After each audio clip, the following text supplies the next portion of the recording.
Rick Krosnick. Rick is Chief Development Officer for the Jewish National Fund.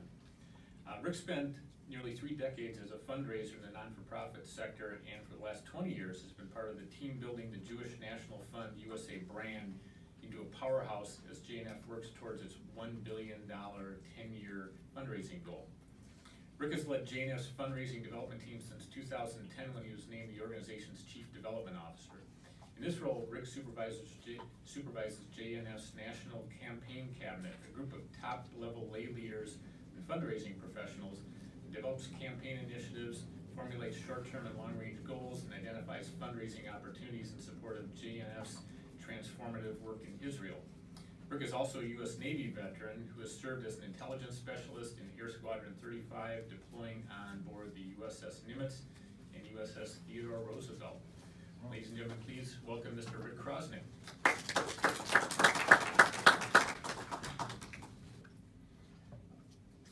Average retention rate for any donor at all levels is about 45.5%. That's retention, right? So if we put in context of the not-for-profit industry fundraising as a retail store, right, we're talking about your customers.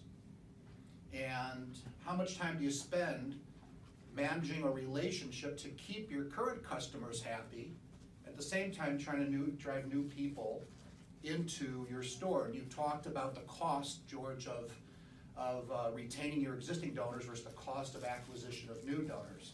I'm just going to throw out a little bit of data to set the table a little bit. Direct mail, and who here doesn't get a lot of direct mail? Right? Direct mail has about a 2% return. 2% return direct mail. Now on the other hand, you got to do it because you have to throw some spaghetti at the wall to see what's going to stick. But you have to do direct mail because direct mail is a way to touch base with people, to bring in new donors, to get your message out, to share your story. Direct mail is an important part of an overall fundraising campaign, but be cognizant of the fact the cost of acquisition, right? If it's 2% return, the cost that you put into your direct mail to get the return and how much revenue you're bringing in. Long time ago when I started this business, I had a great mentor. His name is Elton Kerness, and he wrote a book, a very small book called Fundraising. It was written in 1985. Maybe you can find it on Amazon. I would encourage it. It's a very small book. And Elton taught me something a very long time ago. At the end of the day, people give to people, ... and a nice cause too, right? In other words, if you have a personal relationship with somebody, much easier to make a donation. My friend asked me, somebody who I'm involved, a member of my family is involved. But if the cause is something that I really am not inspired to give to, maybe or maybe not, I don't. But most importantly is the personal relationship that people have. You referenced 20% give 80%, which is true. But you gotta have the 80% to find the next 20%. That's what our talk is really going to be about today, right? 20% of your donors, 10,000 people who might ultimately represent about $2 million of your campaign, or 100 people who represent $10 million of your campaign. And where do you put your resources, and where do you give your time? 20% give 80%, but you need the 80% to find the 20%. This is just a snapshot of JNF, Jewish National Fund, for example, showing you the green pie chart, what we call our community campaign. Those are our lower end donors. This is actually the number of donors who have given in different categories. That little blue spot, that little blue slide in there, that's our major donors, right? So this shows the number of actual donors to our campaign based on how much they give. The green pie is community level donors. That little blue slice is our major donors. But in the reverse, that's how much they give to the campaign. Again, this is a slice of the JNF, Jewish National Fund campaign. And if you throw in annuities, by definition, a JNF an annuity is also a major gift because we don't do an annuity for less than $5,000. The pie increases. And of course, a number of bequests that we get, people leave a legacy gift to us, are also major gifts. So the pie increases even further. Another truism is that donors who give more frequently. This is a snapshot of the Jewish National Fund donor base over a 3-year campaign period of time. 2015, 16, 17. And what we looked at was how many people at different giving levels gave only one time in that 3-year period versus gave a gift all 3 years, okay? So our community campaign, again, George, you're right. Major gift is defined by your own organization, right? Every organization defines it differently. So at Jewish National Fund, a community campaign level gift or any gift of less than $1,000. $10 is seen the same as $999. Our general campaign are gifts between $1,000 and $4,999. A major gift is anything $5,000 and above. And what you see here, if you pay attention to that red slice of pie, is the community campaign, right? The donors who gave one time versus then they give $1,000 or more versus giving at a major gift level. 91% of JNF donors are giving on an annual basis, of major donors giving on an annual basis. 91%. The goal is to move people through a giving continuum to get there. By the way, feel free to stop me, ask any questions along the way. When you say 91%, is that repeated on an annual basis? Yeah, so again, what we did was we just took a snapshot of our campaign. Can we have you repeat the question? Because the people are listening on the phone and we want to make sure we hear it in the video. The question was, are these people, go back to the other slide, are these people given every year? Is that the question? Right, are these people given every year? Correct. This particular slide just looks at a snapshot of 2015, 16, and 17. And we looked at donors who gave every year, all 3 years, 15, 16, 17, versus made a one-time gift.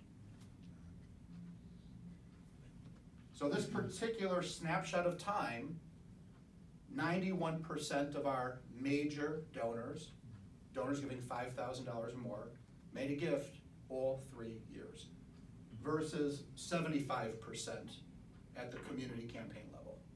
And by the way, just if we took that community campaign pie and sliced it up again and lowered the definition, so let's say, for example, donors giving between $1 and $100, the frequency of giving would be even less.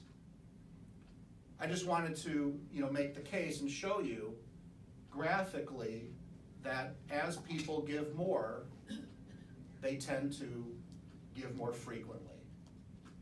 Any reason why? You have any thoughts? We love what you do. Yeah, they said they have money, they love what you do. I'm just sharing with the audience on the phone. Yeah, their trust officer, financial planner reminds them annually. The trust officer, the account manager reminds them annually. The relationship has increased.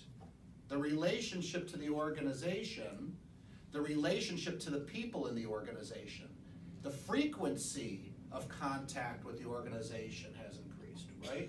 We say, as you give more, no good deed goes unpunished. Is anybody getting, too much mail from us? They're not getting enough mail. Our major donors are not getting enough mail, not enough phone calls, not enough invitations, but they do have much more frequent contact. Personal engagement. So that's interesting. If somebody gives more money and gets more involved in your organization, they sort of get themselves more involved, and then they start giving, you know what I mean? They kind of build this thing themselves. That's right. So for the people on the phone, what this gentleman was saying is, as they get more involved, restate it. There's a microphone right there. Why don't you restate what you said for the people on the phone?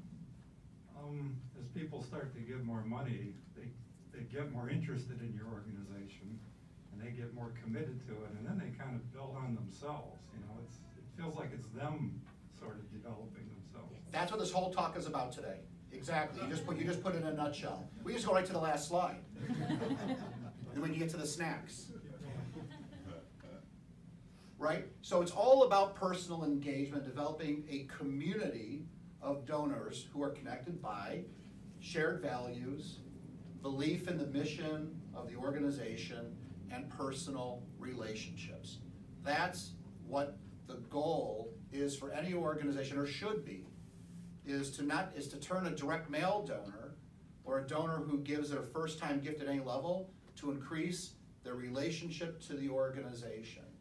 And the reality is that if you do that, and think about this from a consulting point of view, because you were talking a lot, George, about an issue about personnel and having the staff and having the volunteers who actually do the fundraising. As people get more involved and connected with the organization, they also become more helpful to the organization. They want to participate to make sure of the well-being of the institution that they're investing in is taken care of, right? So their participation increases as well. In 2017, 48% of wealthy individuals volunteered their time. Think about that, almost 50%. And so this study was of high net worth people and what they define as high net worth. Now this is the 2018 US Trust study, high net worth individuals. So they define it by people with $1 million minimum of net worth, not including their principal residence, okay? But it's almost counterintuitive. People think, well, people just write a check. I can write a big check, that's my involvement. No, people of means, 50%, much higher than the US population generally, are actually volunteering their time. They no longer just want to write a check, but they want to write a check and get more connected. And by the way, I'll tell you, if you do some research about the millennial generation, millennials get a bad rap. And I actually do presentations for millennials specifically. People don't think, like, those of us who have millennials think our kids are lazy, not as connected as we are, not as passionate about issues as we are. It's all wrong. They're just doing it differently than we do.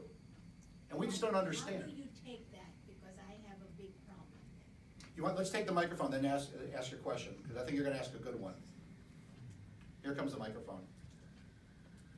So how do we engage the younger people or the millennials in terms of understanding that this is a worthwhile cause, because from their perspective, it's not worth it? Well, see, I don't buy the principle that from their perspective it's not worth it.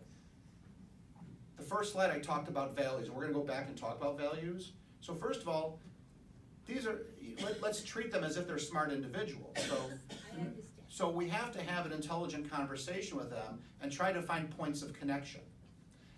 And the method of communication may be different. They're using text messaging in a way that we never did, right?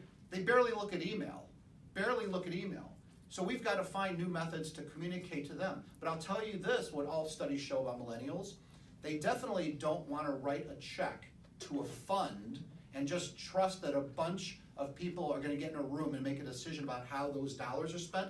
They want to participate and have a connection to how those dollars are spent, which works perfectly in this model I'm presenting. This is all about getting people connected and participating, right? So we have to think differently. Way back when I broke into this business, I was starting to see the transition, because I think I started, my first job was in 1991. I started in the fundraising business, and back then it was, make a gift to the organization, just trust us that we're going to do the right thing, and a bunch of board members get into a room and make all the decisions. It doesn't happen like that anymore. And people who are donors no longer want that from an organization. We have to be responsive and show them and be transparent how we're using their dollars and allow them in the door to participate as well.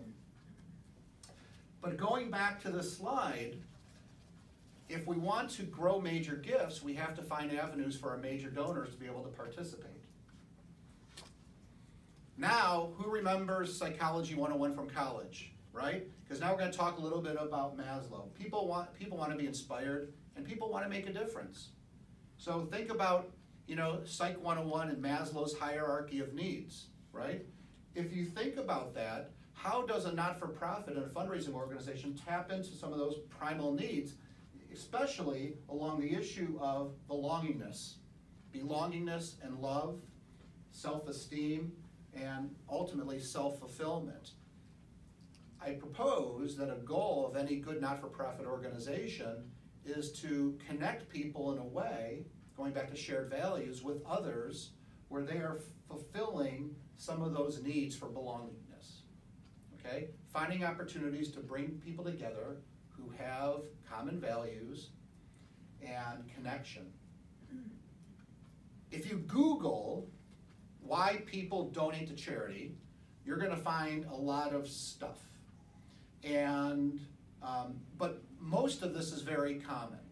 If you look at this list of reasons that people donate to charity, not at the top of the list is because I want to put my name on something, right? But if you look at this list, there are some common themes. A lot of this has to do with a communal connection or a personal connection, right? People I know ask me to give. What did George say? Number one reason people don't give to charity? They weren't asked. But conversely, if someone asks, you're more likely to do it. That's a communal reason that people give. They feel a sense of closeness to a community or group. We were raised to give charity. It's a part of my family tradition. Family unit is obviously a communal experience, right? Want to be hip. You want to fit in. Other people are doing it. How many people dumped a bucket of cold water over their head? You know, the ice bucket challenge, right? Or wearing a wristband, a rubber wristband for a particular charity, right? You want to feel connected to other people who are doing those things as well, right? It makes me feel connected to other people and builds my social network. Want to have a good image of myself and my company, right? You want to be seen as a leader, role model. You want to be seen among your peers in the community as such, right? So most of the reasons that people are giving is about an opportunity to connect in the community and how they feel about the connection, the perception. So we have to drive that experience and find ways that these institutions are fostering these opportunities. Feel free to stop me if you have any questions. Great quote by Vince Lombardi: individual commitment to a group effort. That is what makes a team work, a company work, a society work, a civilization work. We're all individuals, but we want to be part of a team, right? And when we do our job as an individual, we make the team better. So levels of engagement, right? So the very bottom, that's awareness. So this is, again, putting in the paradigm of fundraising. This is where you're talking about direct mail, right? Or e-blasts, right? Doing things out to the general public just to create a sense of awareness. That's where people are gonna make their first gift. You get something in the mail from an organization, you read the piece of mail, they're doing good work, it aligns with my values, it's interesting to me, I'll support it. Here's a check for $10. At the end of the year, you're working on all your taxes, right? Here's a check for $10. You got some basic awareness, right? The next goal is engagement. Now we know Tim, nice to meet you. Tim goes in our database, we cash a check. Tim gets a nice thank you letter for us. Most often, he never hears from us again, sadly. But if you're doing a great job, you start communicating with Tim. Tim maybe starts getting our newsletter, right? We have, perhaps he filled out his pledge card with his email address. He starts getting our emails, engaging him more. We're having an event in Chicago. Tim made a donation this year. We're gonna invite Tim to our event. Maybe Tim comes. We meet Tim, we shake his hand personally. We exchange business cards. Let's get there for a cup of coffee. We move into conversion, right? So there's this pathway to getting more connection and involvement. Here's another way to look at it. So at JNF, we have 2 million records in our database. We have 2 million records. One way to look at it is, in the conversion rate, the 1 to 1 million, mass marketing, right? So e-blasts, direct mail, mass marketing, right? Then you go from the 1 to 500. Could be an event. You do an event where you honor, one of your board members or a major donor, getting 500 people in the room for an event. Or maybe you have a speaker that talks about your organization. But then the goal is to get to the 101. And that's where we're having that cup of coffee. And there's a personal relationship. Everything that we do as a fundraising institution is about going from that 1 to 1 million ratio to the 1 to 1. If you think back to the slide, 20% of our donors give 80% of the dollars, but you need the 80% to find out who those 20% are. And everything that we do is a filter to try to get to that individual point of connection. Questions? So, some keys to successful fundraising. Number one, you gotta show your donors that they're appreciated and they're valued for their commitment and involvement to the organization, even at $10. We have a member of our national board of directors who told me a story. His wife passed away from cancer, and he was very happy with the treatment that she got at the particular hospital where she was being treated. He developed over the course of the number of years that she was being treated there a very deep connection to members of the staff, the doctors and the nurses who were treating her. He made a $50,000 gift to the hospital after she passed away in her memory. And he emailed me a copy of the thank you letter he received. No phone call. It was a big hospital, but $50,000? And he got a form letter. And he knew it was a form letter because the way it was written, you can kind of see, and there was just kind of like a fill in the name here. Do you think he ever gave them again? And it was an unsolicited $50,000, unsolicited. The solicitation was the experience he had had with that hospital and the nursing staff and the doctors. But he gets a form letter. Didn't feel appreciated.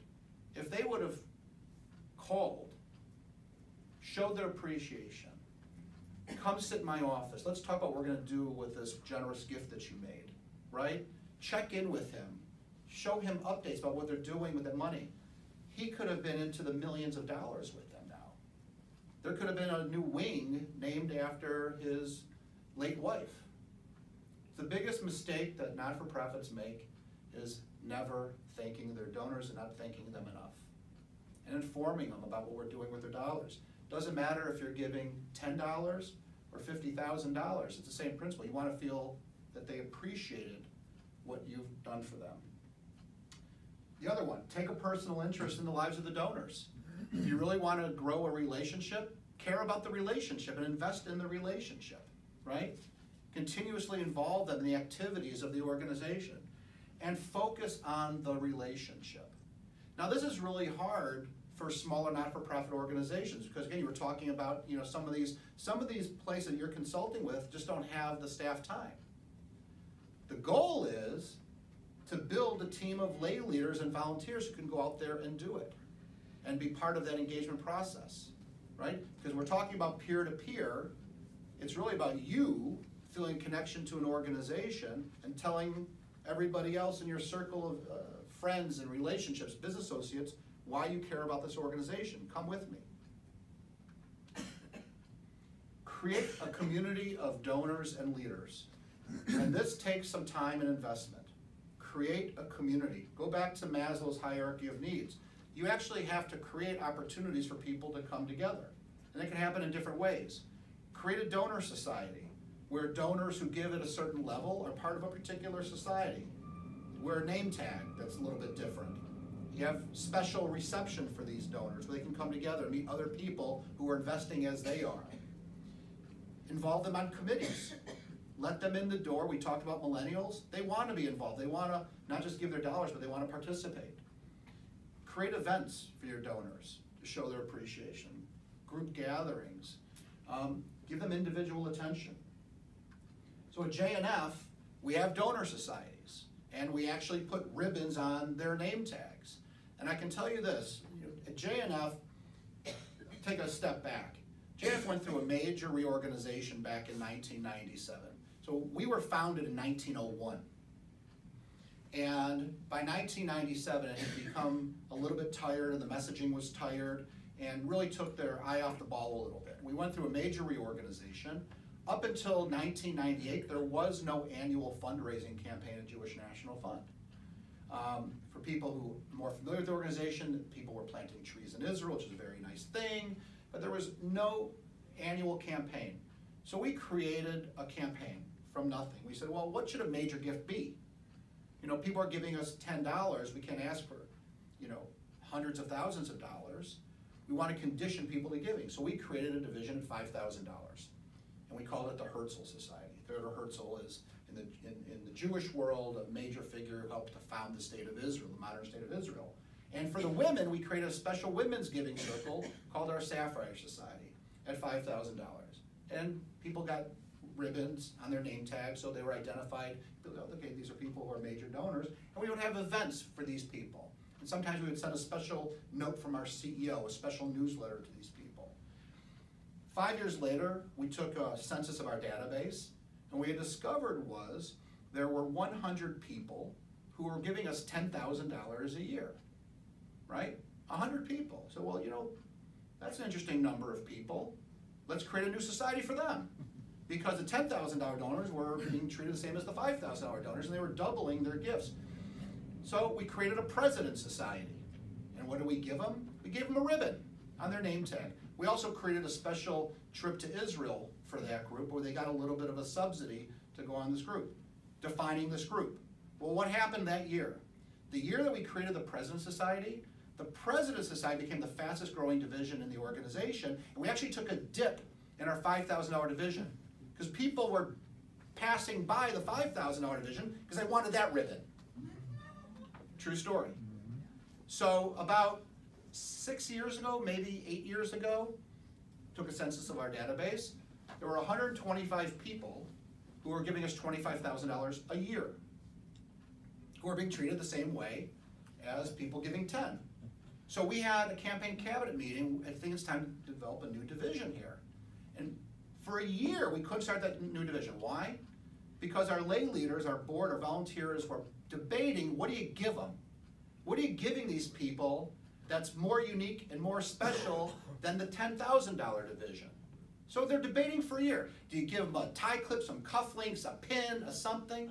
And they wouldn't agree what they're getting, but they're already giving 25%. How about a new ribbon with a different color, right? So we created our Negev Society, the Negev Desert, the Negev Society. Guess what happened that year? Because they got a different ribbon with a different color, and they go to meetings. Well, how come he has that color? How come she's got that one? That year, the $25,000 division became the fastest growing division at JNF. And then 4 years ago, same thing.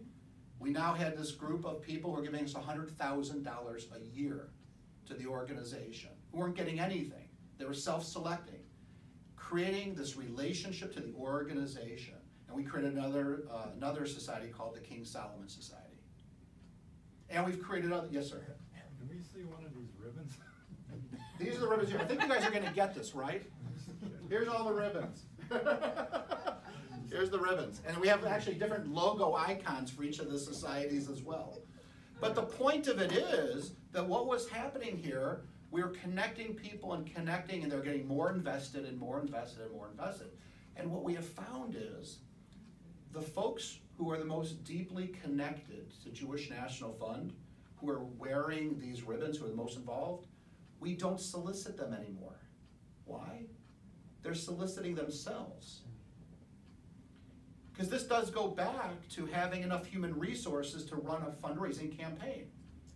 If we take a look at our donor base, especially at the highest level, many of these folks who are not just wearing ribbons, but they're also on committees and boards and the like, they know the resources they have for philanthropy every year, right? They know. And they know what it costs to play, what it costs to be involved at different levels. So they know whether or not they have a resource to get to that next ribbon. And they just come to, well, I want to be a part of that.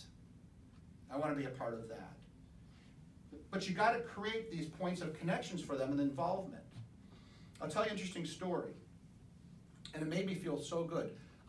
There was a woman that we were recruiting for more involvement in Milwaukee, Wisconsin. And she was involved in the community generally, and her and her husband are known to be philanthropic in the community there. In 2015, our national conference was taking place in Chicago. And I said to her, I said, you and your husband really should come to our conference. We're not going to make it any closer. It's an hour and a half, But you can really kick the tires of JNF and see what we're all about and see if you really want to get more involved. So Friday, opening plenary, breakout sessions there, having experience. And I see them over lunch on Saturday. And she says, you know, Rick, this is the kissiest organization I've ever seen. And I thought about that, and I said, wow. What she saw were all of these folks who had what? Shared values, common interests, a love of the organization, who probably hadn't seen each other for months or a year, flying all over from the country, who were seeing them, it's like a reunion again. You think about kids on that last day of camp who are crying their eyes out because they gotta go home, right? They had that experience for 2 weeks or a summer at camp, right? All that stuff they didn't want to do and they did, they had this, and they're crying when they're going home. Adults do it too. Because, you know, you go back home and you go to work and you're back in your life, and then all of a sudden you come 3 months later to a meeting and you're seeing people who get it. Who get that you're so crazy that you're giving so much money and time and attention to Jewish National Fund, because I'm crazy too. It's fostering all that stuff that Maslow talks about. Here's a snapshot. We have a philosophy of from birth to the boardroom. And our goal is, from the time that a child is born, to make a connection through mom and dad to that child. And we have that child's name. And have silos of opportunities of involvement and engagement all the way to them becoming leaders of the organization. It's a strategy, and it has to be done in a very strategic way, but find your own methodology to make it happen. So when a child is born, there's a gift that they can make through Jewish National Fund in honor of the child's birth, and they get a certificate. When they're in school, we have an education department that connects with them about Israel and helping to foster connections with Israel, and there are opportunities to go to Israel with peers. And then when they're in high school, we've got a high school program. We connect with them in college. And if they're part of our database when they go to college, they get a care package from the organization. And we have people that will talk with them when they're on college campuses. And then when they get out of college, we've got a young leadership group that we call JNF Future. That's our group post-college to 40. And it's all about getting them to make an investment, to participate, to teach them, to educate. Because our goal is, with 1.5 million charities in the United States, we want them to grow up with JNF. So JNF is their thing. When they're adulting and they have jobs and they've got more capacity to give, we want to be their #1 choice. We all give to multiple charities, right? And if you look at your charitable gifts at the end of the year, you know, this is the one, we all have that one. This is the one that's going to get 80% of my dollars, right? I'm really invested and connected to this organization. And then there's maybe dozens of others where you're writing checks to. A friend is doing a walk for something, or a bike ride for this, right? Or I was invited to a fundraising event for this. So there's a $100 check or a $10 check, whatever it may be, or the direct mail that we're getting.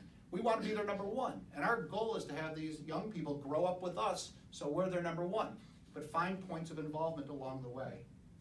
So we have across the country, look, we're a large organization. We have 1,200 lay leaders serving on boards and committees across the United States. It could be, you know, serving on a committee to do an event, a breakfast event, or an event with a speaker, or serving on a local board, or being on the national board of directors. But in 2018, that group of people represented $32.5 million to Jewish National Fund. And that is the easiest, less expensive cost of acquisition for us. They're so involved, as I've described already. They're giving freely, and many times they're giving, directing their own giving without the need of staff. We're all about just managing a relationship with them. And we have benchmarks of involvement. There's a cost to play. If you want to be involved nationally, it's anywhere from a $5,000 to $25,000 or even $100,000 minimum gift required for one of our particular committees. To be involved locally, $360 to $10,000. In Judaism, numerology is really important, so they get like a $5 discount on $1 a day. 360. 18 means high, and high means life, and it's a multiple of 18. It's a whole thing. It's a good thing. Next time you're writing out a check, instead of writing a check for 20, make it 18. They'll be confused, or 10 go to 18. So keys to peer-to-peer. Strive for involvement, right? Strive for involvement in addition to check writing. And as you consult with organizations, it's not just about getting people to write the check, but then you gotta have the conversation, how do we keep them engaged? Are there opportunities for them to be involved and connect? Bring donors together. Think about that woman from Milwaukee, Wisconsin. This is the kissiest organization in the world. People want to come together with people that they find commonality with, that they have shared values with. It's a powerful tribal experience to do that. Give donors responsibility to take ownership. More and more, people just don't want to write a check. They want to be involved with how that check is being used. Find opportunities. One thing that we did is we realized now that we're getting bigger, it's harder to do it, right? You know, when we were an organization struggling to find people to be involved, you know, we need you. You got a pulse, come, you got a pulse, join. You're breathing, join the board. Then we get bigger and more engaged, you got more people who want to be engaged. It becomes more of a challenge. So just, I think about 4 years ago, we started these things called task forces. And we have these lay committees, volunteers, and we have, I think, 20 different task forces. All of the different areas of operation where JNF is funding, we've got a task force behind it. So it could be a geographic location in Israel where we're working, or an issue like water, or I'm in charge of our housing fund, we're helping communities grow in Israel. They're all lay committees. And it's a challenge to manage. But what we found was we were going to be losing people. We had lost people. People can't be on the board for 30 years. They can't be on a board forever. A board, if it doesn't change over time, is just going to age in place and die and groupthink, and it's not good, healthy for an organization. So you got to find places for people to be involved, or you will lose them because people will travel and go to places where they can be more connected. So we create these task forces just as a place for people to be involved. It's a challenge for the staff to manage, but we gain much more. Because now what we also find is, guess what? Well, if it's a minimum gift of $5,000 to be on this task force, or $10,000 to be in this task force, I want to be a part of that. And giving will go up because people want to join that next thing. You've got to educate and train donors constantly to be spokespeople and advocates for the organization, right? When your lay people, your donors are out there advocating, that's the win. The lowest cost of acquisition is you got people out there just saying, let me tell you, Boys and Girls Clubs of America, wow. Jewish National Fund, wow. You know, American Cancer Society, wow. Let me tell you why I'm involved. Let me tell you, you know, why I wrote this check to Jewish National Fund, or Boys and Girls Clubs, or Girl Scouts of America. Let me tell you why I wrote the check. Let me tell you why I'm going to this event. Let me tell you why I'm so involved. People want to be inspired, and people will follow leaders. Get your lay leaders involved. And then sit with them and teach them how we can tap into their network. That's how we really grow. At the end of the day, I have found most lay leaders, donors, feel very uncomfortable asking other people for money. They don't feel comfortable. And I will say to them, look, you don't have to ask for money. Open a door. Make an introduction. Hey, there's this great guy, Rick Krosnick, that I've worked with at JNF. Can I send him over to see you? You know, can he reach out to you? You know, or I'll say, you know what, let's set up a coffee. You come to the meeting. You don't have to ask for money. Just tell them why you care. Just tell the story of why you care. Because the last thing I'll leave you, 90% of fundraising is just telling the story. Looking for points of engagement and shared values and shared connections. 10% is 7 little words. Will you consider a gift of? That's it. If we can get our lay leaders, donors, staff out there just telling the story, more and more people are going to do the 7 little words on their own. So, looking at the clock, that's all I got. Happy to answer any questions. Just wanted to make a comment on the membership of JNF. I think JNF has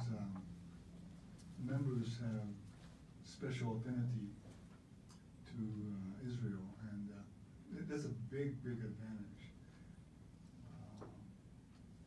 As opposed to a small, relatively small nonprofits that we help with average annual budget of $250,000. So a lot of things that you brought out are still applicable at that small level, but many of the things that you pointed out may be difficult to implement at the small organization level. Ken, right? Yes. I think that the principles are the same, though the scale may be different. And we, by the way, we're always learning too, you know, and JNF USA today isn't what JNF USA looked like back in 1996. We brought to one of our staff conferences a woman, she wrote a book, I'll get it to Rochelle. It was a great book. She was a fundraising consultant. And she got a gig to consult with a small urban school. I can't even remember the city, but I will get the name of the consultant in the book she wrote. And so this school wanted to, you know, they didn't have enough resources, so they needed to raise resources outside of what they were getting, you know, from the district itself.